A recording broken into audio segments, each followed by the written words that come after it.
Hello my PC students. I just left you hanging there, but I'd run out of my time. I was up 15 minutes. So anyway, where we left off at the last one was that I had dragged the blue line over here and split our document into two parts. So this is going to be only the part that you're going to see. This is called the print area. All right, and then when we went to file and we went to print, the only piece that you were going to see is this. Now, of course, we haven't done our headers and footers. You would do that exactly the same.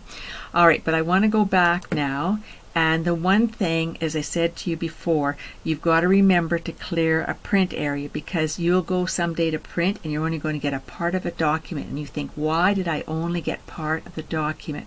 Well, the reason you only got part of the document is that you've got a print area set. Now, go down to the bottom again. Remember here we were in page break preview. I want you to go back to normal. So there we are back in normal, but can you see the black bar here saying where it's split? All right, so now watch, if we go to file print, nothing changes. It was just a view. You still got the same thing. All right, so we said go to print area and you can set it or you can clear it. All right, we want to clear it.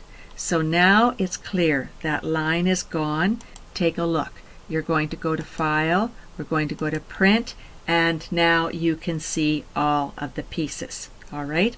Okay, let's go back. Now, I didn't have to take you down to Print Preview. I could have said select this part, and this is what we wanted, and I could have said Print Area Set.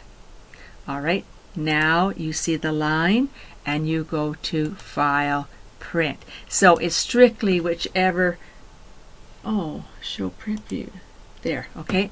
So now it's whichever way you want to look at it or do it, but you can do it exactly the same way. So the print area set just means it's only going to print out the piece that you asked it to print out.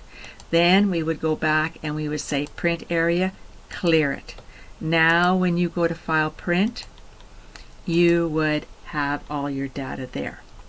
Okay, so that was the last little bit that I just wasn't able to get finished for you. So we will save it now. Go Control S to save, and I'll stop there.